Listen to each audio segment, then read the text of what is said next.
하나님 말씀은 신약성경 로마서 11장 28절, 29절 말씀입니다.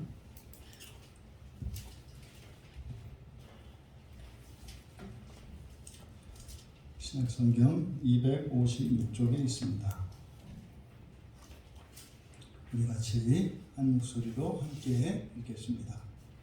복음으로 하면 그들이 너희로 말미암아 원수된 자여, 택하심으로 하면 조상들로 말미암아 사랑을 입은 자라.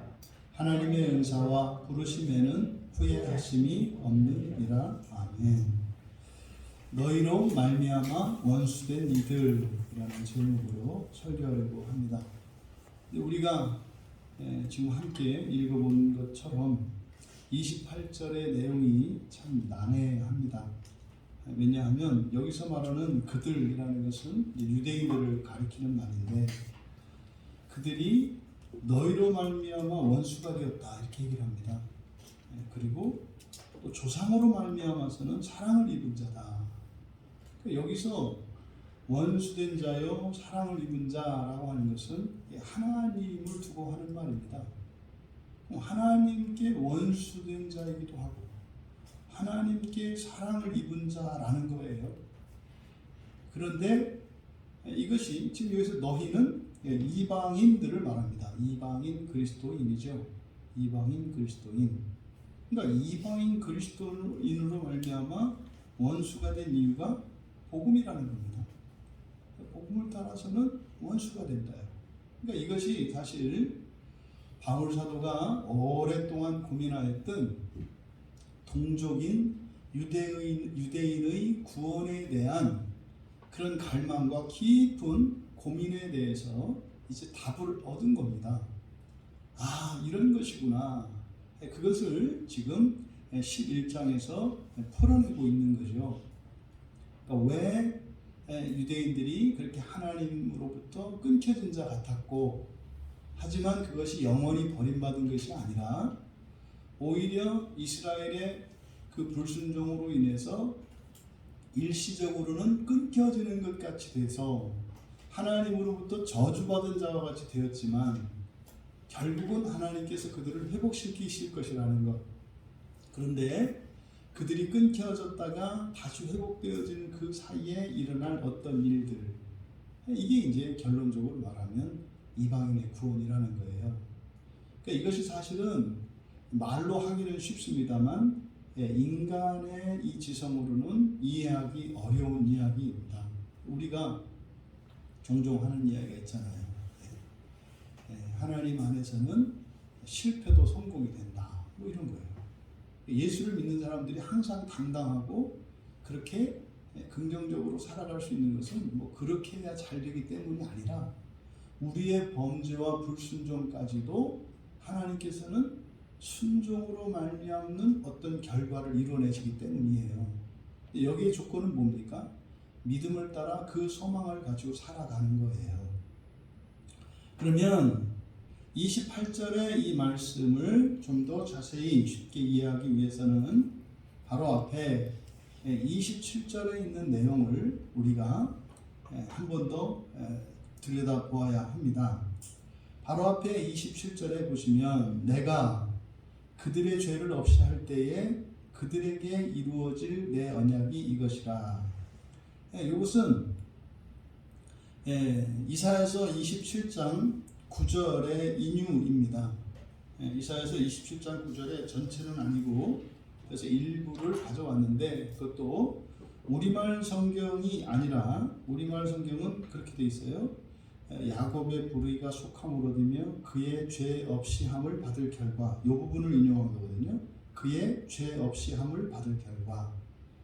근데 70인역 성경에서는 이 부분을 그의 죄 없이 함을 받을 결과, 이것을 뭐라고 번역을 했냐면 내가 그들의 죄를 떼어내 줄 때에, 이렇게 했어요. 70인역 성경에서는 내가 그들의 죄를 떼어내 줄 때에, 바로 이것을 바울 사도가 지금 27절에서 내가 그들의 죄를 없이 할 때에 라고 말씀을 한 겁니다.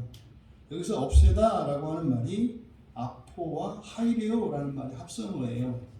이게 우리가 히브리서 10장을 할 때 히브리서 10장 9절에 패하다라고 하는 아나 하이레오, 이게 번역이 잘못되었습니다 이렇게 말씀을 드렸잖아요. 아나 하이에로는 위로 들어 올리는 거라고 그랬잖아요. 그래서 없애는 거 패하다는 바로 아포 하이레오예요. 그러니까 그것을 패한다 그럴 때는 아포 하이레오 해야 되는 거예요. 신기하죠. 금요일에 봤던 히브리서 10장 9절의 그 단어가 잘못된 거다라는 게 여기 로마서 11장 27절에서 이렇게 나오고 있었어요.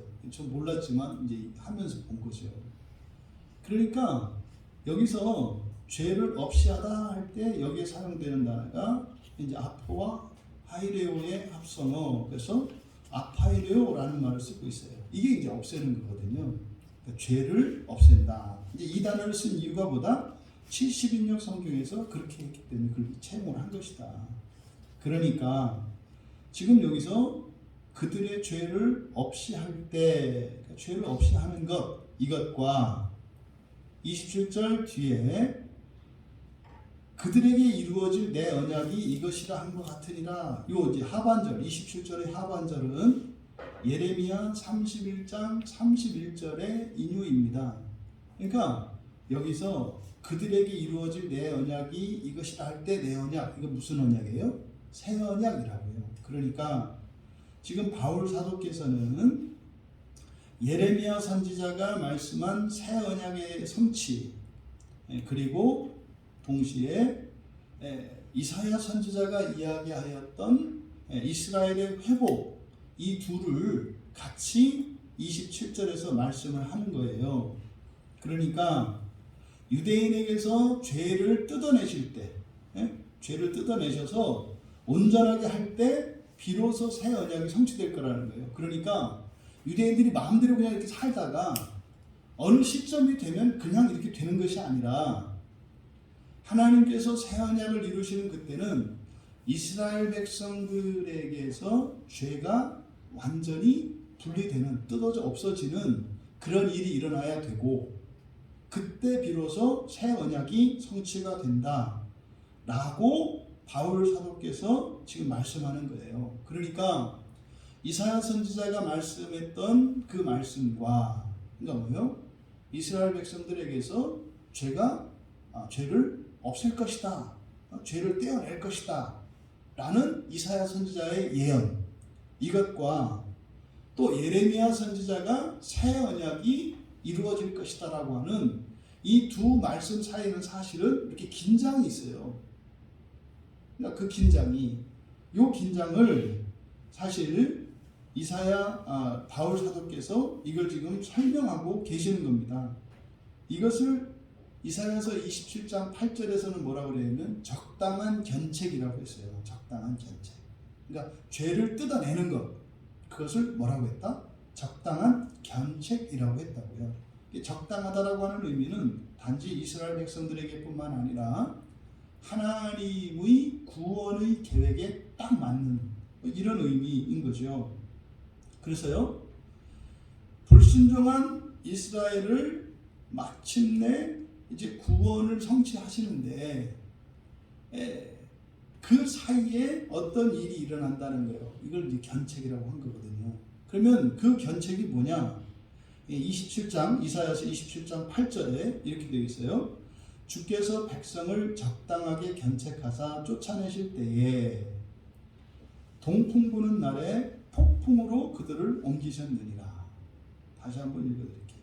주께서 백성을 적당하게 견책하사 쫓아내실 때에 동풍 부는 날에 폭풍으로 그들을 옮기셨느니라. 이게 우리말 성경 번역이 이게 좀 본문의 뜻을 잘 못 드러내는데 이런 내용이에요.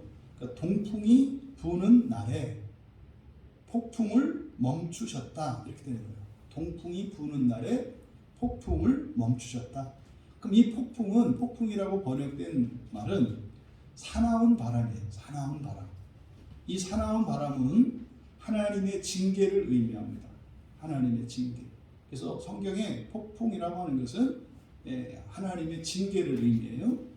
그리고 동풍이라고 하는 요 바람이에요. 동풍으로 동풍이 부는 날에 폭풍을 멈추었다. 그러니까 폭풍은 하나님의 징계라면, 동풍은 뭐의 신호겠어요? 구원과 회복의 신호겠죠. 그러면 그래서 또 이 동풍이 성경에서 어떻게 쓰였는가 이제 이걸 한번 찾아봤더니 또 기가 막힌 거예요. 이 동풍이 맨 처음 사용된 데가 창세기 41장입니다. 창세기 41장은 뭐냐면 바로가 꿈을 꿨는데 꿈을 해몽을 못해요. 그때 이제 요셉이 그것을 해몽해서 총리가 되는 사건이거든요. 그런데 이제 바로가 꾼 꿈이 이제 두 가지입니다. 그래서 곡식이 시들고 다시 살아나는, 그리고 소가 이렇게 거친 흉한 소가 와서 잡아먹고 하는. 그래서 결국은 이 꿈은 7년 대풍년과 7년 대흉년에 대한 예언이었거든요. 그러니까 요셉이 이거를 해몽을 한다고요. 그때 그 7 이삭에 대한 꿈을 꾸는데 동풍에 마른 7 이삭이 무성하고 그 다음에 충실한 7 이삭을 삼키는 꿈을 꿔요. 그러니까 이게 이제 7년 대풍년이 있을 것이고 그 다음에 7년 흉년이 있을 것이니까 있을 것이라는 하나님의 계시를 요셉이 이제 알아차린 거죠. 그래서 대책을 세우죠. 대풍년이 들었을 때 이때 아끼고 절약을 해서 잘 절약을 해야 된다. 그러니까 요 7년 때 7년 풍년 때 거두어들이는 곡식을 이제 뭐 7년 동안 곡식이 하나도 나지 않도록 먹을 수 있도록 이거를 반분을 한 거죠. 이렇게 해서 사실은 그 대흉년, 7년 대흉년을 넘기게 됩니다. 근데 그것으로 인해서 결과는 어떻게 되냐면 그때 비로소 애굽에 있는, 그리고 애굽 주변에 있는 나라의 땅들을 바로가 소유하게 돼요. 왜냐하면 뭐 2년, 3년, 흉년이면요 다 죽습니다. 그래서 그때 사유재산으로 가지고 있었던 모든 땅을 바로에게 헌납을 하고 곡식으로 바꿔 먹어요. 그 다음부터는 그래서 20%의 그 세금을 바로에게 내면서 그 다음에 나머지 80%로 이제 자기 땅 없이도 이렇게 살아가도록 되는 거죠. 그때 바로 이 동풍이 여기서 등장을 합니다. 이 동풍이. 그리고 또 결과적으로는 그 대풍년과 대흉년을 통해서 어떤 일이 일어납니까? 결국은 요셉의 아버지요 이스라엘인 직접적인 그 이스라엘 야곱의 모든 가족이 사실은 애굽에 들어오게 되죠. 그것은 아브라함에게 여호와 하나님께서 예고하셨던 말씀이에요. 그들의 자손이 그렇게 하늘의 별과 같이 바다의 모래와 같이 되도록 하는 그 일이 이제 애굽에서 일어납니다. 그때 이제 동풍이 등장했었고, 그 다음에 또 출애굽기 10장에서 이제 애굽의 바로가 이스라엘 백성들을 노예로 삼고 놓아주지 않으려고 하잖아요. 근데 하나님께서 그들을 놓아주라고 하셨는데 안 놔줘요.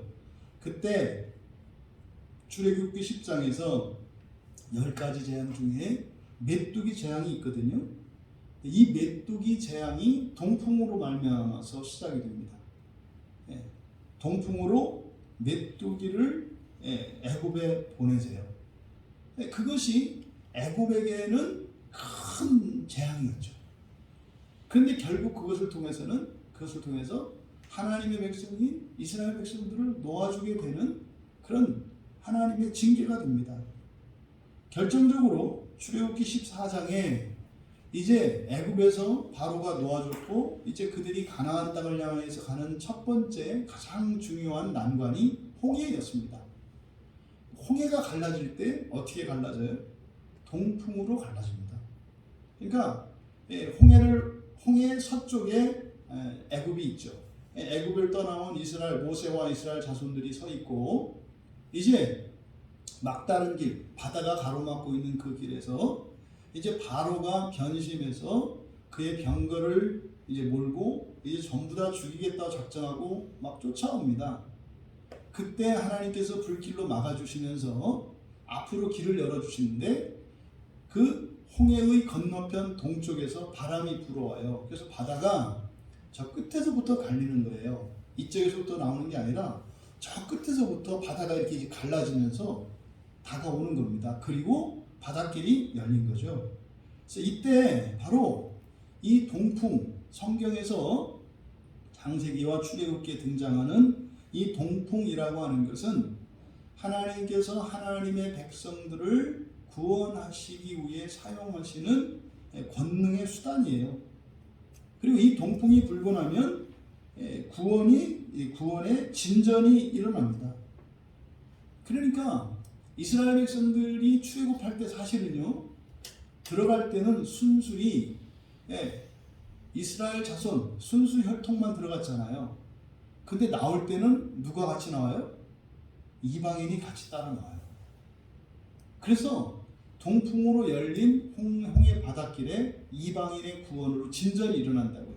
맨 처음 유대인만 구원하셨는데 그 하나님께서 구원을 진전시킬 때 바로 이방인이 들어가요. 그래서 이미 구약 성경에도 계속적으로 유대인 속에 이방인들이 이렇게 들어가는 일들이 계속 일어났었습니다.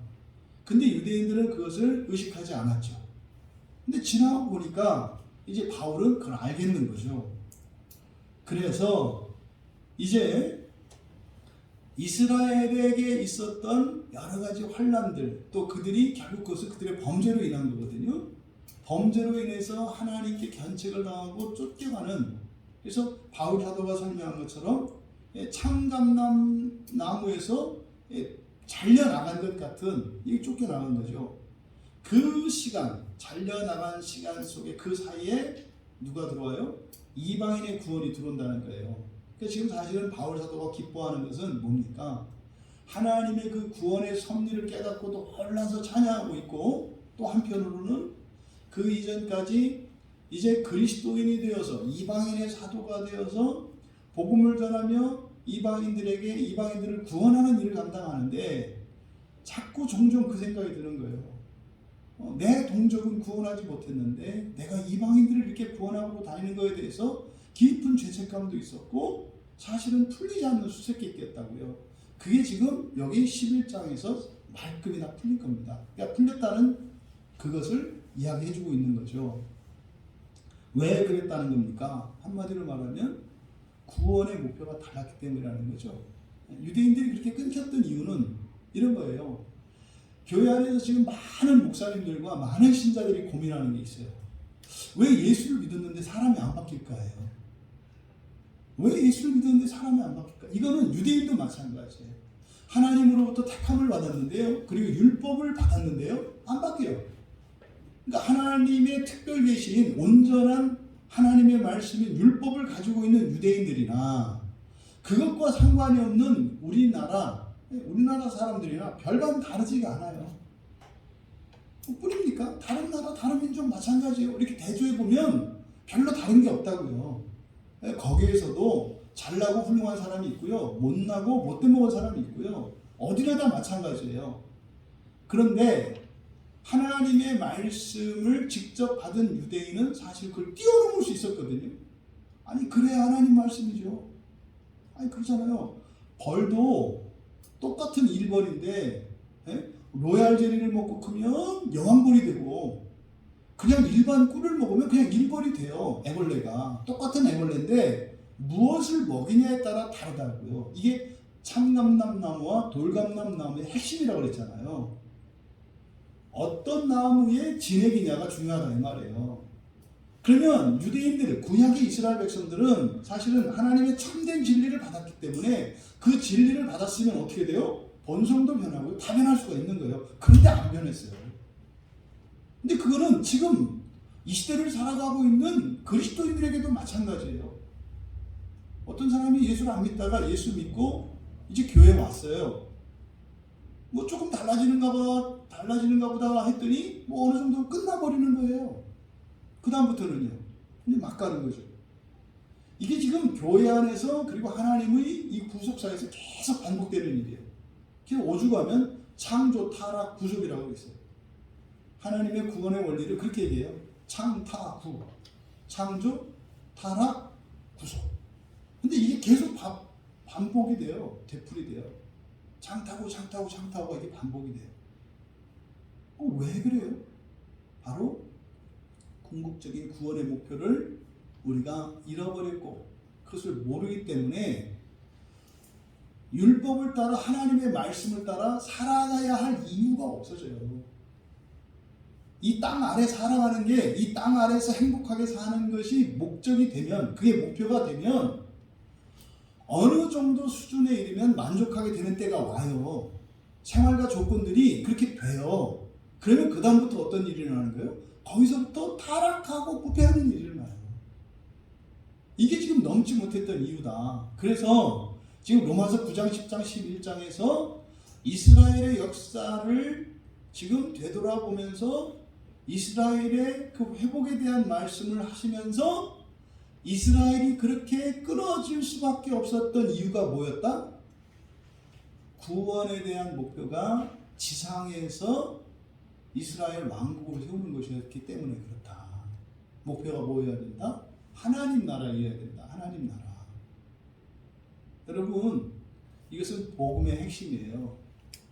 하나님 나라가 목표일 때 비로소 하나님의 말씀을 지키면서 살겠다고 하는 동기가 우리 안에 생기고 더 이상 할 수 없다. 다른 때 같으라면 포기할 것 같은 그 순간에도 그것을 뛰어넘게 하는 목표가 뭐다라는 거예요? 하나님 나라다. 근데 그 하나님 나라라고 하는 것은 무엇과 관계되어 있다? 존재의 변화, 본성의 변화와 관계되어 있다. 근데 그동안은 이 본성의 변화에 대해서 이것을 제쳐놓았기 때문에 그리스도인조차도 굳이 내가 변화할 필요가 없는 거예요. 그러니까요, 그냥 끼리끼리 모여서 내가 속해 있는 교회에서 중간 정도만 가면 되는 거예요. 그냥 내가 속해 있는 교회에서. 그러니까 사람들 사이에 이런 차이점이 드러나요. 우열 비교가 되고 누구는 누구보다 더 낫고 누구는 누구보다 못하고 이게 자꾸 비교가 돼요. 왜요? 하늘 아래에서 비교하니까. 그런데 하나님 나라에 비교하면 어떻게 돼요? 모두 다 불가능한 거예요. 똑같아지는 거예요. 그래서 하나님 나라를, 그래서 하나님의 완전한 하나님의 자녀가 되는 것을 목표로 할 때라야 사람들 사이에 차별과 비교가 없어지는 거예요. 왜요? 완전한 하나님 자녀 되는 일은 우리의 어떤 행위나 공로와 노력으로 될 수 있는 게 아니에요. 그래서 오직 하나님의 주권에 달리는 거죠. 그래서 모든 사람이 같아지는 거예요. 그러니까 교회 안에서 사회적으로 굉장히 이렇게 명망이 있는 권력 있거나 부유한 사람들이 교회에 들어오면 입을 다물고 있거든요. 그것은 사실은 속으로도 다물고 있는 게 아니죠. 그냥 참고 있는 거죠. 그냥 참고. 또 바깥에 나가면 또 교회에서 뭐 이렇게 직분이나 이런 사람들이 또 이렇게 운맥이 주고 이러고 산단 말이에요. 이거 교회나 와야 힘을 피는. 왜 그래요? 여러분 아시죠? 왕자들은 달라요. 왕자들은 달라요. 그냥 일반 백성과 왕자들은 다르죠. 왜냐하면 어려서부터 명예를 생명보다 더 중요하게 여겼기 때문입니다. 그래서 죽을지언정 명예를 더럽히지 않아요. 이게 왕자들이 가지고 있는 태도입니다. 그런데요, 그리스도인들이 밖에 나가서도 나의 재산이나 신분이나 지위 고하에 막론하고 언제 어디에서나 우리가 당당할 수 있는 것은 뭐예요? 왕자들이기 때문에 그래요. 네? 어디에? 하나님 나라의 통치자들이기 때문에 그렇다 이 말이에요. 그러니까 하나님 나라의 통치자다라고 하는 확실한 자기인식이 있으면요, 내가 어떤 상황에 있더라도 누군가 이 세상 사람들의 이 세상의 권력 앞에, 이 세상의 무엇 앞에 무릎 꿇지 않는다고요. 그러니까 무시하는 게 아니죠. 모든 사람을 존중할 뿐이죠. 그래서 유대인들이 넘어진 것은 바로 무엇? 구원의 궁극적인 목표가 잘못 설정되었기 때문이라는 거예요. 이게 영화죠, 영화. 그런데 그 신비가 유대인들이 넘어졌던 그것으로 인해서 사실은 이방인들이 구원에 들어오게 됐어요. 근데 이거는 유대인 덕분에 들어온 거 아니에요. 그죠? 유대인이 넘어졌기 때문에 들어온 게 아니라 넘어졌어도 하나님께서 이방인을 구원하신 거죠. 그럼 이 얘기는 뭡니까? 원래 하나님의 계획 속에는 혈통에 있는 게 아니에요. 하나님께 있는 거다 이 말이에요. 하나님께. 그래서 유대인 덕분에, 그래서 자꾸 그 유대인에 대한 그 어떤 그 이상형 같은 거를 세우고, 이게 아주 어리석은 거라고요. 우리는 하나님의 구원의 계획 안에 모든 민족, 모든 사람이 들어있었다는 것을 이것을 통해 아는 거죠. 다만 바울 사도께서 지금 우리에게 교훈하려는 바는 뭡니까? 유대인들이, 구약의 유대인들이 이렇게 넘어졌는데 그리스도인들이 똑같은 실패의 전철을 밟아서는 안 된다는 것을 지금 가르쳐 주려는 거예요. 그러면 이제 본격적으로 그런 내용이 이제 28절인 거예요. 복음으로 하면 그들이 너희로 말미암아 원수된 자여. 이게 이상하잖아요. 어떻게 갑자기 하나님께 원수됐냐고요. 근데 사실은 복음 때문에, 그러니까 이들이 이방인들을 구원하기 위해서 원수된 게 아닙니다. 이들은 뭐였어요?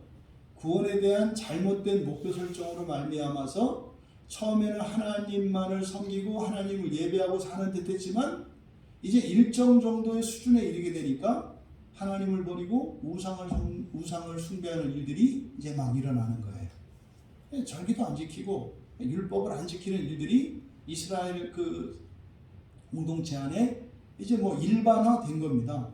그것으로 인해서 이사야 선지자가 말씀하셨던 적당한 책망이 있었던 거죠. 그 결과 끊어진 거죠. 그 얘기를 지금 28절의 상반절에서 이렇게 얘기한 거예요. 원수된 자다. 그러니까 결과적으로 보니까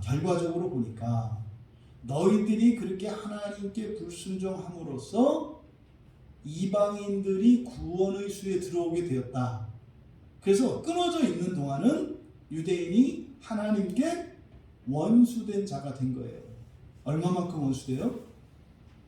사람으로 오신 하나님을 십자가에 못 박아 죽일 만큼. 그러면요, 이건 난리가 날 일이잖아요. 사람 같으면 어떻게 돼요? 그냥 유대인은 씨도 남기지 말고 다 말려 죽여야 돼요. 이것을 교회가 자행했죠. 유대인은 하나님을 못 박았어요. 그래서 하나님의 원수라니까요. 유대인은 더 이상 선민이 아니라 뭐예요? 이건 쓰레기들이라고요. 이건 사탄의 자식들이라고요. 그래서 뭐 오늘날까지 전 세계의 이런 제국들의 공통된 목표는 유대인을 죽이는 거였어요. 그 뒤에는 다 기독교가 있다고요. 그러니까 하나님을 죽인 원수들로 유대인을 규정했죠. 그런데 바울 사도는 이미 사실은 그 이후에 일어날 이 세계의 역사가 잘못된 것임을 이미 여기서 말씀을 하신 거죠. 절대로 이 유대인의 타락과 불순종이 미화될 수는 없어요. 그건 잘못된 것이면 틀림이 없습니다. 그런데 하나님께서 택한 민족이죠. 택함을 받았죠. 그럼 이 택함은 취소되지가 않아요. 그래서 뒤에 뭐라고 한 겁니까? 하지만 그들이 원수였지만 오히려 그 이전에, 복음 이전에, 또 이방인 너희들 이전에 택하심으로 하면 조상들로 말미암아 사랑을 입은 자. 시간적으로는 어느 게 먼저입니까? 사랑을 입은 자가 먼저죠. 그리고 시간적으로 그 이후에 원수된 자가 됐죠. 그러니까 사랑을 입은 자예요. 조상으로 말미암아. 근데 이 조상은요, 하나님의 선택에 의한 조상이죠. 하나님이 택하신 조상이에요. 그래서 택하심을 따라 조상들로 말미암아 이렇게 된 거예요. 조상도 뭐 특별한 게 아니에요. 유대인이라는 게 특별한 민족이기 때문에 그런 것이 아니라 하나님이 그냥 택하셨기 때문에. 택하셨기 때문에 사랑을 입은 것이다. 이렇게 얘기를 하는 겁니다. 그러니까 유대인은요, 이제 바울 당시에요. 사도 바울께서 지금 말씀하시는 이 당시에 유대인이 가지고 있는 신분은 이중적 신분이에요. 하나님 앞에서. 하나님 앞에서 원수된 자요. 동시에 하나님께 사랑받은 자라고요. 사랑받는 자. 그러면은 사랑받는 것은 구원이고 영생에 이르는 것인데 또 원수는 버림받는 것이고 하나님의 징계를 받는 것인데 이게 도대체 뭐냐 이 말이죠. 바로 유대인들은요. 복음을 결과적으로 보면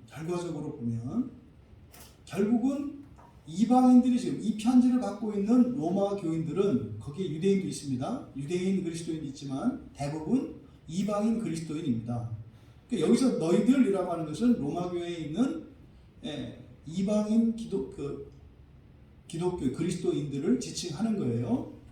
그러니까 그들의 입장, 이방인 유대인의 이방인 그리스도인 입장에서는 유대인의 실패가 그들이 하나님의 구원에 들어오게 되는 그 과정이었다는 것을 말씀함으로써 결단코 유대인에 대하여 우월의식을 가지지 말 것, 또 오히려 그들의 그러한 처지에 동정을 하며 그들을 구원하는 일에 힘을 쓸 것을 촉구하는 거예요. 왜? 그들은 하나님의 선택을 받은 자들이기 때문에 돌아올 자들이에요. 대신 끊겼다 돌아오는 사이에 이방인이 돌아온 것이니까 이방인들이 끊겨진 유대인들을 어떻게 해야 된다? 구원해야 된다. 이게 이제 요즘 문제가 되었던 인터콥의 사상인 거예요. 물론 이것이 아니라 예수님의 유대인의 회심을 갖고 하는 겁니다만 원리적으로는 그런 거예요. 원리적으로. 그래서 유대인들을 구원해야 될 책무가 누구에게 있어요? 이방인 그리스도인들에게 있는 거예요. 이방인 그리스도인들. 근데 말씀에 따르면 우리가 직접 전도하는 것이 아니라 어떤 방식으로 전도해야 돼요? 시기나게 해야 돼요. 시기나게. 그래서 시기나게 해서 그들이 이 안에 최종적인 구원 안에 들어오게 해야 됩니다. 유대인 전도라는 게 아니라 하나님께서 성경, 구약 성경에 약속된 그 구원이라는 게 이 세상에서 최고로 잘 먹고 잘 사는 이런 게 아니라 뭐예요? 하나님 나라에 들어가는 것이었다는 것을 이방인 그리스도인들을 통해서 그 진리가 드러나게 하는 거예요. 그것을 보고 유대인들이 하고 그때 그러면 어때요? 이들도 신약 성경을 보게 될 것이고 그 구약 성경이 열리겠죠. 그러면요 똑같은 그리스도인이에요. 똑같은 그리스도인. 바로 이 이야기를 28절에서 한 거다. 그러니까요 굉장히 복잡한 내용이에요. 하지만 이렇게 그동안 하나님께서 세상을 창조하시고 에덴 동산에 아담과 하와를 두시고 타락한 이후에 쫓아내신 다음에 아브라함을 선택하고 구원하시고 이렇게 쭉 했던 과정을 이렇게 딱 정리를 한 거예요. 이거는 우리가 바울 사도께서 정리를 해줬으니까 알지 이걸 어떻게 얘기를 하겠어요. 지금 우리가 지금 답을 보고 거꾸로 풀어가니까 성경이 이게 이런 뜻이었구나 이런 뜻이었구나 이렇게 되는 거죠. 그리고 그러면 이스라엘 구약의 이스라엘 백성들이 그 유대인들이잖아요. 유대인들이 하나님의 선택을 따르지 않았잖아요. 율법을 지키면서 순종을 하지 않았잖아요. 왜 그랬는가? 그 이유가 29절이에요. 왜 이스라엘이 이렇게 이중 신분을 왜 가지게 됐느냐? 하나님께 사랑을 입은 자이면서 동시에 원수가 되는 이런 일이 어떻게 일어났는가? 여러분들이 사실은 답을 알 수 있어요. 어떻게 사랑받는 자이면서 동시에 원수가 될까? 그럼 인간관계 안에서 어떨 때 이렇게 됩니까? 이게 대표적인 게 부모 자식 간에 일어나요. 부모 자식 간에 자식은 무조건 부모로부터 사랑을 받는 자거든요. 근데 이게 원수가 돼요. 이 부모 자식 간에만 이런 일이 일어난다고. 근데요, 모든 부모 자식 간에 그렇게 이런 일이 안 일어나요. 부모가 만만해야 돼요. 만약에 부모가 자식이 볼 때 부모는 내가 이렇게 했다가는 족보에서 지워버릴 거야. 그럼 그런 일이 일어날 것 같아요? 안 일어날 것 같아요? 절대 안 일어나요. 그러니까 29절의 내용이 그겁니다. 왜냐하면 왜냐하면 하나님의 은사와 부르심에는 후회하심이 없기 때문이다. 이렇게 됩니다. 하나님의 은사와 부르심에는 후회하심이 없기 때문이다. 여기서 하나님의 은사라고 되어 있습니다. 이게 이제 카리스마타거든요. 카리스마타. 그러니까 그 은사. 그러니까 여기서 카리스마타가 의미하는 바는 하나님의 권능으로 신자들에게 부어지는 은혜의 선물이거든요. 보통은 한 개인의 은사를 카리스마라고 해요. 카리스의 결과, 은혜의 선물, 이걸 은사라고 해요. 뭐 병 고치는 은사, 뭐 방언하고 예언하고 여러 가지 은사들이 있잖아요. 근데 카리스마타 그러면 그 모든 것을 합한 거예요. 모든 은사를 다 합한 거. 그러니까 뭐겠어요? 그 구원이에요. 그 구원. 여기서 말하는 그 구원은 최종적인 구원을 말하는 거죠. 영화를 말해요. 영화. 신인이 되는 거. 완전한 하나님 자녀가 되는 거. 그러니까 하나님의 은사에는 후회하심이 없다. 이거는요, 변함이 없다는 거죠. 반드시 된다는 거죠. 여기서 말씀하고자 하는 게 뭡니까? 구약의 아브라함의 자손들, 아브라함을 선택하셔서 그 아래 이스라엘의 자손들로 하여금 쭉 구원의 일들을 이뤄가셨는데 차질이 있다 없다? 없다는 거예요. 없다. 뭐에? 하나님의 은사에 완전한 구원. 그 완전한 구원에 이르게 하는 거기에는 차질이 없다. 그래서 이 하나님의 은사, 그 최종적인 구원, 완전한 하나님 자녀 되는 거, 신인이 되는 거, 부활에 참여하는 거, 이것은요 후회하심이 없다. 그러니까 모든 하나님의 자녀들은 성경에 제시된 모든 은사들을 다 가지게 될 겁니다. 하나님이 택한 모든 자녀들은 그 모든 은사들을 다 가질 겁니다. 성경의 신약성경에 다양한 은사들에 대해서 제시되어 있어요. 근데 그것은 이 세상에서 나타나는 은사들이죠. 그런데 하나님 나라에 가면 모든 은사를 여러분 똑같이 갖고 계세요. 그게 기본이에요, 기본. 원래 하나님 자녀들이 가지고 있는 그런 성품들이고 그런 권능이다 이 말이에요. 그러니까 이게 후회하심이 없다라고 하는 말에는 선택받은 모든 자들 하나도 잃어버리지 않는다. 또 선택받은 모든 자들 가운데 어느 한 사람도 은사에 부족함이 없다. 요 얘기를 하는 거예요. 요 얘기를. 그리고 하나님의 부르심에 후회하심이 없다. 그래서 부르심은 성경에 보면은 첫 번째로는 누구를 부르세요? 성경 앞에 이 구약 성경에서 누구를 부르세요? 구약이 이스라엘이잖아요. 이스라엘을 부르시잖아요. 그럼 신약에서는 누구를 부르세요? 그리스도인을 부르시잖아요. 그러니까 여기서 하나님의 부르심이라고 하는 이 클래시스, 하나님의 부르심이에요. 이 부르심은 두 종류가 있죠. 그러니까 할례자로 부르심을 받은 유대인이 있고 율법을 따라서, 그렇죠? 그리고 신약에서는요, 복음을 따라서 무할례자로 부르심을 받은 그리스도인이 있는 거죠. 율법을 따라 부르심을 받은 유대인이 있고 또 복음을 따라 부르심을 받은 그리스도인이 있어요. 그래서 이스라엘이나 그리스도인 모두를 구원하신다는 거죠. 이게 고린도전서 7장 18절에 이렇게 말씀을 하세요. 할례자로서 부르심을 받은 자가 있느냐? 무할례자가 되지 말며. 무할례자로 부르심을 받은 자가 있느냐? 할례를 받지 말라. 그러니까 하나님이 부르심을 받은 두 종류를 이야기해요. 할례자와 무할례자. 이게 뭡니까? 유대인과 이방인이에요. 구약에 따르면. 또 오늘날 우리들로 말하는 거예요. 그리스도인과 구약의 이스라엘 자손이다 이 말이에요. 그래서요, 그냥 무할례자로 부르심을 받았으면 할례 받으려고 하지 마라. 구약의 율법을 따라가려고 하지 마라. 또 율법을 따라서 할례자로 부르심을 받은 유대인이라면 또 무할례자가 되려고도 하지 마라. 그냥 뭐예요? 생긴 대로 부르심 받는 대로 살아가는 말이에요. 할례자는 할례자대로, 무할례자는 무할례자대로 살면 된다. 그러니까 결국은 여기서 하나님의 부르심, 후회하심이 없는 하나님의 부르심이라고 하는 것은 구약의 우리 동족이나 그리고 내가 그리스도를 만나고 이제 그리스도의 사도로 부르심을 받아서 예수를 전하고 영접받은 그리스도인들이나 똑같은 부르심 안에 있고 똑같은 구원에 이르게 되는구나 라는 것을 여기 말씀을 한 거예요. 그러니까 믿는 구석이 있어서 유대인들이 그렇게 자빠졌다 이 말이에요.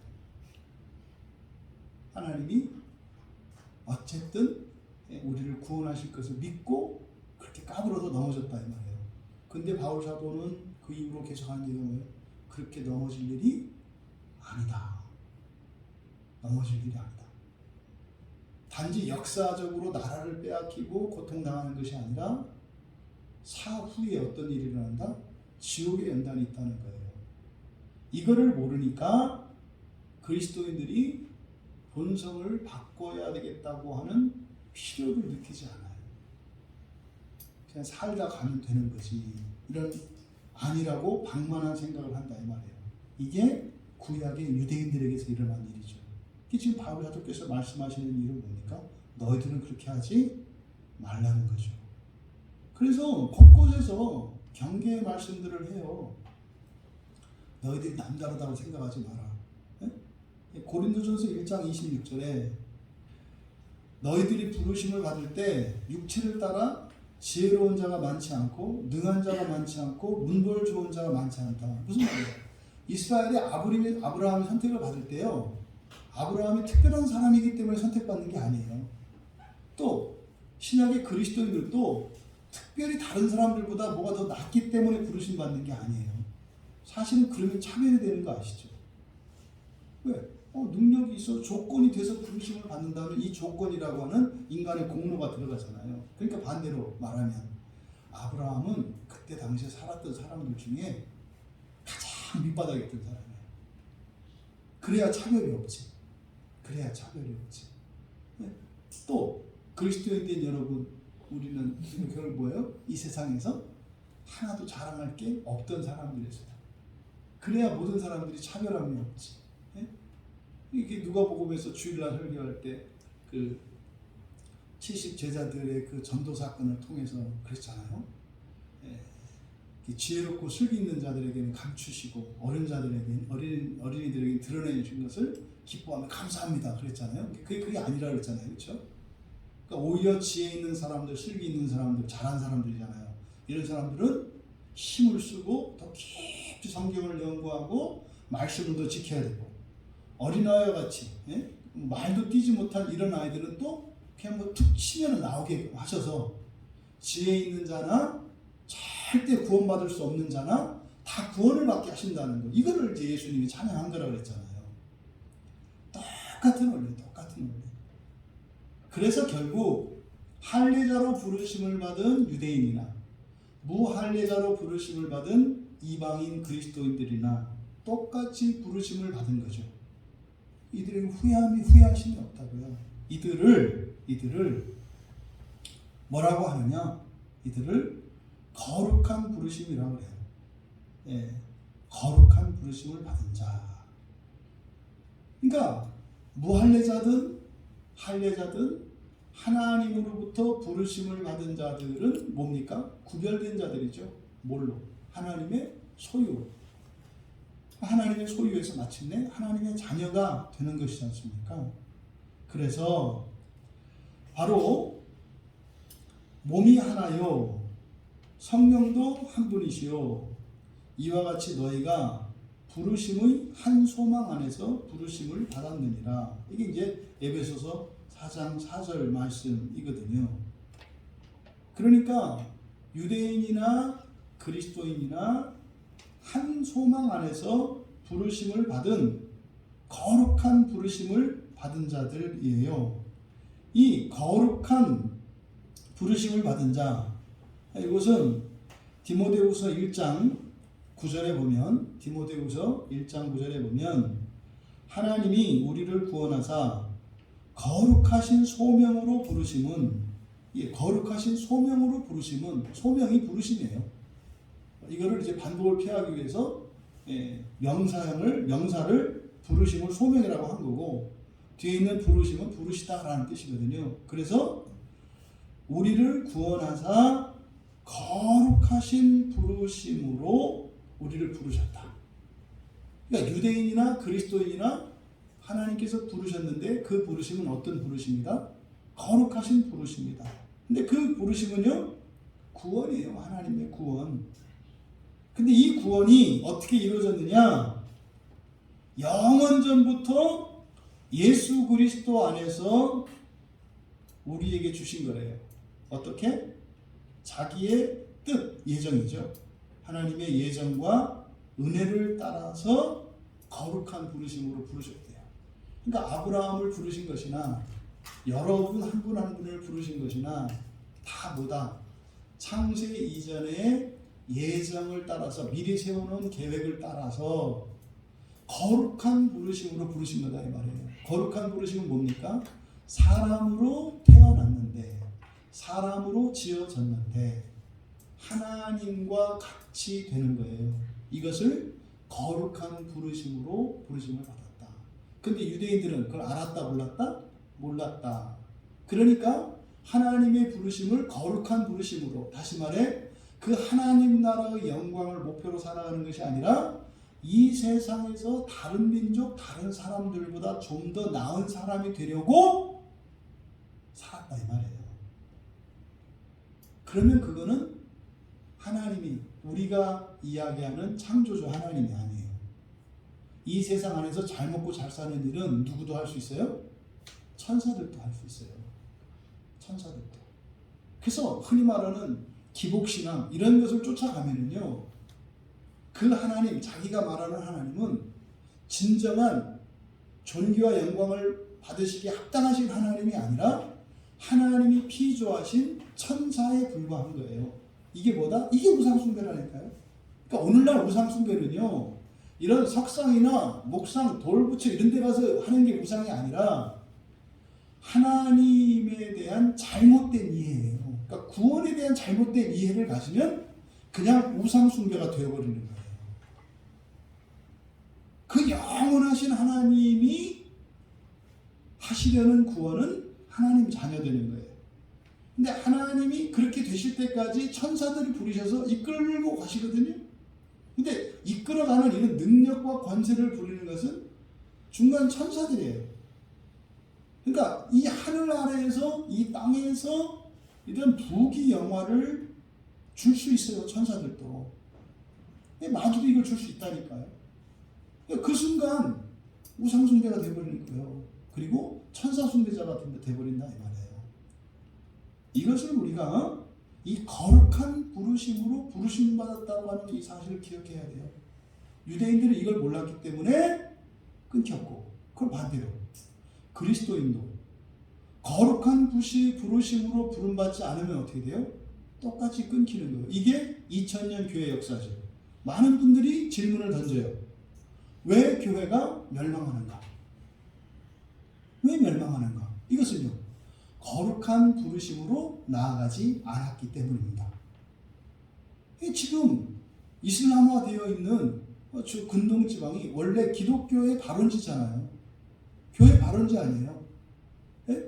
사도 바울을 통해서 부르심을 받았잖아요. 어디로? 거룩한 부르심으로. 근데 그들이 어떻게 됐어요? 거룩한 부르심으로 나간 게 아니라 거룩한 부르심은 버리고 이 세상에서 부귀 영화를 누리는 부르심으로 이해했다 이 말이에요. 그러니까 어떻게 돼요? 구약의 유대인이 그렇게 꺾여 나간 것처럼 신약의 그리스도인들도 꺾여 나갔잖아요. 이 얘기를 하는 거예요. 거기에서 이제 유럽으로 넘어와서 유럽에 또 이제 교회가 그래서 막 세워졌어요. 또 택함을 받았죠. 이들이 또 거룩한 부르심으로 나가지 않았어요. 그러니까 또 끊겨나가죠. 기껏해야 바티칸에 한 사람을 세워놓고 그 사람을 교황이라고 하는 이름을 붙여가지고 세계를 다스리는 제국을 꿈꾸고 있으니, 그러니 어떻게 돼요? 그게 끊겨나갔죠. 그게 뭐예요? 그게 종교개혁이잖아요. 500년 전에 종교개혁이 일어난 거예요. 그래서요, 캐톨릭에 있던 이들이 끊겨진 거예요. 끊겨진 거라고요. 왜요? 거룩한 부르심으로 나가지 않았기 때문에. 그러면 오늘 우리가 신앙생활하고 있는 이 시대에 개신교라고 부릅니다. 종교개혁 이후에 있는. 그럼 여러 교단과 교파로 나뉘어 있어요. 상관이 없어요. 이렇게 나뉘든 저렇게 나뉘든 왜? 거룩한 부르심을 향하여 추구하는 것이라면 괜찮습니다. 아무 문제 없습니다. 그런데 중세의 로마 교회처럼 또 그 이전에 고대 근동에 세워졌던 초대교회처럼 또 그 이전에 있었던 구약의 유대인들처럼 거룩한 부르심으로 나가지 않으면 또 어떻게 돼요? 또 끊기는 거예요. 똑같아요, 원리가. 근데 그 핵심이 바로 뭐다? 거룩한 부르심이다. 거룩한 부르심. 여러분, 고린도전서 1장 24절에서는 이렇게 말씀을 하세요. 오직 부르심을 받은 자들에게는 유대인이나 헬라인에게나 이거 다 나왔죠? 네? 할례자로서 부르심을 받은 유대인이나 무할례자로 부르심을 받은 헬라인이나 그죠? 그리스도는 하나님의 능력이요 하나님의 지혜다 그래요. 이게 무슨 말인 거예요? 이 여러분들이 이제 이런 성경을 볼 때 이해가 돼야 돼요. 네, 오직 부르심을 받은 자들에게는 그리스도가 하나님의 능력이요 하나님의 지혜다. 뭡니까? 여러분의 목표가 뭐라는 거예요? 그리스도라는 거예요. 여러분의 목표가 그리스도와 똑같이 되는 거라고 얘기를 하는 거예요. 이런 의미들이 이제 여러분들에게 와 닿아야 돼요. 성경을 읽을 때 그게 읽혀져야 한다 이 말이에요. 그래서 하나님을 위하여 뭐겠어요? 하나님께 드린다고 하는 타자성만을 이야기하는 게 아니라 내가 목표를 뭘로 삼으라는 거예요? 하나님 삼으라는 거예요. 하나님을 위하여 기뻐해라. 하나님으로 인해 즐거워해라. 여러분들이 살면서 돈이 좀 벌렸다고 뜻대로 됐다고 기뻐할 게 아니라 뭐예요? 여러분이 하나님 되어가는 그것으로 기뻐하고 즐거워하라는 거예요. 여러분들에게는 이 말씀이 들려질 거라고 믿습니다. 이럴 때 이제 우리 교회에서 지금 우리 교회에서 우리가 함께 주일마다 읽는 게 뭐예요? 부르심을 입은 자들에게는 어떻게 한다? 모든 것이 합력하여 그 얘기인 거예요. 그 얘기인 거예요. 조금 더 가까이 이 세상 안에서도 나의 순종과 불순종을 하나님께서 선한 것으로 바꾸신다는 의미가 있지만 정말 근본적으로는 바를 거예요. 유대인이나 헬라인이나 네? 그리스도인이나 구약의 선택을 받은 이들이나 다 합력하여 어떻게 하나님께서 이루시고자 하시는 선에 이르게 한다라는 거죠. 그래서 베드로 사도는 베드로전서 2장 21절에 그리스도께서 고난을 받으시며 본이 되어주셨다 그래요. 따라가도록. 여러분 고난받는 거 좋은 거 아닙니다. 근데 그 고난받는 그 길이 무엇이에요? 바로 그 부르심의 소망을 따라가는 길이에요. 그러니까 고난이 초점이 아니라 그 부르심의 소망, 그 마지막 여러분들이 완전한 하나님 자녀 되는 거, 그래서 하나님 나라에 들어가는 거, 그것을 위해서는 그 길이 고난의 길이라 할지라도 피하거나 주저하지 말고 가도록 예수님께서 모범을 보여주셨다는 거예요. 그래서 어떻게 해라? 베드로 사도께서 베드로후서 1장 10절에서 그래서 부르심과 택하심을 굳게 하라 그래요. 그 부르심과 택하심을 굳게 하라. 잊어버리지 마라. 너희가 이것을 행한즉 언제든지 실족하지 아니할 것이다. 그러니까요, 실족하는 이유는 뭐예요? 그 거룩한 부르심을 놓쳐버리면 실족하는 거예요.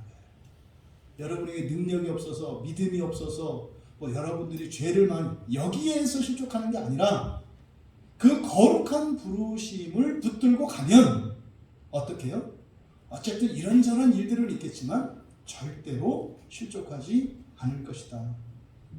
바울 사도도 고린도전서 7장 24절에서 각각 부르심 받은 그대로 하나님과 함께 지내라 그래요. 하나님과 함께 지내라. 이 여러분들이 좀 이제 하나님과 함께 하나님을 위하여 이런 말들이 좀 이렇게 실감이 좀 나죠. 하나님과 함께 지내는 게 동행하는 이런 의미만이 아니라고요. 여러분이 그 하나님 되는 그 일이잖아요. 또 사실은 우리 안에 성령이 계시잖아요. 글쎄요, 성령이 어떻게 되신다고요? 계속 충만하신다 했잖아요. 그래서 완전히 성령 충만을 입으면 이게 이제 우리가 아래에서 부화하는 새와 같이 완전한 하나님 자녀 되는 거죠. 그래서 어떻게 해라? 부르심을 받은 그대로 그냥 가라. 근데 문제는 뭐였다? 거룩한 부르심을 잃어버렸어요. 잊어버렸어요. 그치? 당연한 건데 지금 교회에 복음이 없어요. 복음이라는 말을 많이 하는데 복음이 없어요. 많은 분들이 결국은 율법을 얘기해요.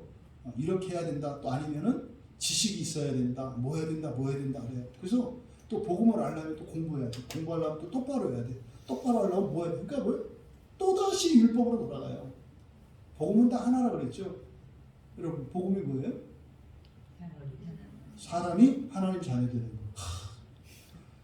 제가 칭찬 받을 거예요. 주님한테 칭찬. 복음은 그거예요. 사람이 하나님 되는 거. 이게 복음이라니까요. 그렇잖아요. 어느 누구에게나 사람이 하나님 되는 게 좋아요, 싫어요 그러면요. 100% 좋아요라니까요. 단지 그 복음을 무엇으로 받아들이는 거예요? 믿음으로. 근데 그 믿음도 사실고요. 하나님이 주신 믿음이라는 거죠. 이게 복음이에요. 우리 같은 광야에 여러분들은 누구한테는 자꾸 얘기하세요. 복음이 뭔가요? 간단하게. 그러니까 예수님이 십자가 이거는 그 다음이에요. 그 다음. 그건 일단 복음이 있어야 그 다음에 그리스도께서 하신 그 일이 감격스럽고 감사하고 또 힘을 내서 그걸 따라가고 회개하고 기도하고 찬양하고 그럼요. 찬양할 때 열렬히 찬양하고 기도할 때 열렬히 하고 예배드릴 때 전심으로 하는 거예요. 뭐가 설 때? 복음이 설 때. 복음이 믿어지지 않는데 하겠어요? 내가 신이 된다고 안 믿어져. 그럼 절대로 신앙생활을요 인격적으로 열렬히 할 수가 없어요. 왜? 그것보다 더 좋은 게 있는 거예요. 나머지는. 그리고 다른 종교 어딜 가보세요. 없어요. 사람이 쉽다는 게 없다고요. 네? 도교가 약간 비슷해서 신선을 얘기하는데 신선사상은 불로장생이에요. 네? 그 선악과 생명나무 열매 따먹는 거예요. 네? 무릉도원에 들어가서 하나 따먹으면 3000년 사는 그 생명나무 열매 그 패러디 한 거지 않습니까? 근데 그들이 신되지는 않아요. 왜요? 신선도 옥황상제 아래거든요. 그러니까 이 기독교에서만 복음이 있어요. 이 복음. 사람이 하나님 자녀들입니다. 그리고 나서 이제 구약 성경과 신약 성경에 있는 이 내용들이 맞네. 야, 그럼요. 정확하게 하나님이 길을 내어주셨어요. 이렇게. 그런데 거기에는 이제 이런 사탄 마귀들의 방해가 있죠. 그럼 이제 그것들을 어떻게 싸워가야 될 것인가. 이렇게 이제 구체적으로 성경의 이런저런 가르침을 통해서. 그러니까 그거는요, 내가 좋아서, 내가 원해서 하는 거예요. 지금처럼 막 누가 시키고, 막 그냥 훈련을 시키고, 이렇게 되는 게 아니라. 한번 여러분들이 마음속으로 생각해 보세요. 내가 하나님이 된다. 내가 완전한 하나님 자녀가 된다. 이게 믿어지시냐고. 이때 뭐 여러분이 막 여기서 폭죽처럼 막 커져야 돼요. 막 이렇게. 그래야 여러분들이 살 때 딱 목표가 바로 잡혀서 다른 인생을 살아갈 수가 있는 거예요. 에베소서 1장 17절에서 22절은 유명한 바울 사도의 기도입니다. 제가 한번 읽어드릴 테니까 감상을 해보세요. 이제 여러분들이 이 말씀을 이제 들었기 때문에 이 복음에 대한 이야기를 들었기 때문에 이 말씀이 좀 의미가 좀 예전과 다르게 들릴 수 있어요. 한번 천천히 감상을 하면서 들어보세요. 우리 주 예수 그리스도의 하나님 영광의 아버지께서 지혜와 계시의 영을 너희에게 주사 하나님을 알게 하시고 너희 마음의 눈을 밝히사 그의 부르심의 소망이 무엇이며 성도 안에서 그 기업의 영광의 풍성함이 무엇이며 그의 힘의 위력으로 역사하심을 따라 믿는 우리에게 베푸신 능력의 지극히 크심이 어떠한 것을 너희로 알게 하시기를 구하노라. 그리고 나서 뭐라고 하시냐면 모든 통치와 권세와 능력과 주권과 이 세상뿐 아니라 오는 세상에 일컫는 모든 이름 위에 뛰어나게 하시고 또 만물을 그의 발 아래에 복종하게 하시고 그 만물 위에 교회의 머리로 삼으셨느니라. 그러면요 20절 이하에서 펼치는 것은 이게 예수님께만 적용을 하는데 여러분께도 적용할 수 있는 거예요. 여러분께도. 디모데에게 디모데전서 6장 11절과 12절에서 이렇게 말씀하세요. 오직 너 하나님의 사람아, 하나님의 사람아. 보통 얘기 아니에요. 하나님의 사람아. 이것들을 피하고 의와 경건과 믿음과 사랑과 인내와 온유를 따르며 믿음의 선한 싸움을 싸우라. 영생을 취하라. 이것을 위하여 내가 부르심을 받았고 많은 증인 앞에서 선한 증언을 하였도다. 전달이 되죠. 다 복음에 대한 얘기고. 그래서 예수님이 고난 받으시고 십자가에 죽으셨고 뭐 때문에? 그 복음 때문에. 그 복음. 그래서 예수님이 맨 처음 전한 복음이 뭐예요? 하나님 나라 가까이 왔다 회개하라. 뭐요? 하나님 나라를 위해서 하나님 나라에 들어갈 하나님 자녀가 되기 위해 될 수 있도록 내가 왔다는 거예요. 이 말씀이 여러분들에게 온전히 심겨지기를 바랍니다. 정리하고 말씀을 맺습니다. 그러니까 너희로 말미암아 원수된 유대인들이 결국 뭐예요? 거룩한 부르심의 의미를 알지 못해서 원수가 되었다는 거잖아요. 그럼 이게 지금 2000년 전이거든요. 똑같은 전철을 받고 있잖아요. 그 거룩한 부르심을 잊어버리니까 똑같은 전철을 받고 있잖아요. 똑같은 전철을. 그럼 어떻게 된다? 사랑받는 자였던 너희가 원수가 된다는 거예요. 우리도 모르는 사이에 우리가 원수가 되어버렸어요. 여러분, 주님의 몸된 교회로 사랑받는 교회가 원수된 교회가 될 수 있다는 것과 될 수 있다는 이 말씀과 우리의 교회의 역사를 되돌아보면 실제로 그렇게 됐던 것을 우리는 기억합니다. 이 말씀 앞에 너희로 말미암아 원수된 이들. 그러면요, 보십시오. 로마 캐톨릭. 그러면 이제는 캐톨릭 이후에 캐톨릭은 넘어진 사람들이잖아요. 그래서 개신교가 나왔잖아요. 그럼 유대인들은 그리스도인 이전에 넘어진 사람들이잖아요. 그럼 유대인에게 구원이 있다고 지금 바울 사도가 얘기를 하잖아요. 그럼 캐톨릭 사람들은 넘어진 사람들이지 버려진 사람들은 아니에요. 그 사람들도 하나님께 택함받고 부르심 받은 사람들이에요. 다만 넘어져 있을 뿐이죠. 그럼 우리 개신교인들이 그래서 캐톨릭이나 유대인들에 대해서 이렇게 대적하는 마치 원수와 같이 이단 마귀로 이렇게 취급하는 것은 잘못된 거예요. 잘못된 거예요. 심지어요, 또 이단 얘기 나오면 내가 좀 얘기해서 그러는데, 이단에 간 사람들, 뭐한 사람들이에요? 끊겨져서 넘어진 사람들이죠. 근데 그 사람들이 택함 받지 않은 사람들은 아니에요. 예수 그리스도 안에 있으면 택함 받았지만 끊어진 자들이라고요. 그러면요, 지금 바울 사도께서 말씀하고자 하는 바 이방인의 사도로서 끊겨진 자들을 구원하는 게 누구에게 있어요? 끊겨짐으로 말미암아 접붙여진 우리 그리스도인들에게 있다는 거예요. 그러면요, 캐톨릭 신자, 또 이단, 유대인 이들은요, 우리들어 전도하라고 하시는 거예요. 하나님께서. 그래서 이제 바울 사도는 이방인을 향해 전도할 때 결단코 동족에 대한 죄책감이 없습니다. 걱정도 없습니다. 오히려 더 이방인 전도에 열심을 냅니다. 가르치는 일에 열심을 냅니다. 왜요?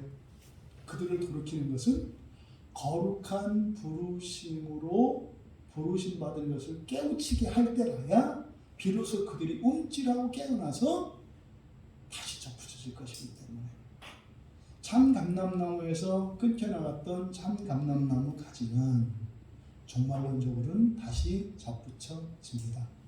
후회하심이 없어요. 그렇다면 우리들에게 주는 교훈, 끊기지 말자. 끊기지 말자. 끊기지 않는 길은 뭐다? 거룩한 부르심을 잊지 않는 것이다. 여러분들이 가만히 생각해 보세요. 넘어지는 이유가 뭐예요? 거룩한 부르심과 상관없이 일상생활에서 일어나는 환난과 어려움이죠. 그때 거룩한 부르심을 잃어버린다는 말이에요. 그때 거룩한 부르심의 소망을 붙들어라.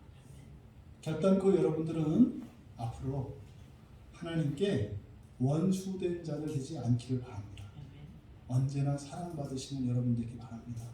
더 나아가 원수된 자들을 구원하는, 그래서 하나님의 마음을 시원케 해드리는 거룩한 그리스도의 그 부활의 복음의 전사들로서 하나님을 기쁘시게 하고 여러분 또한 그 영광에 참여하시기를 주님의 이름으로 축원합니다.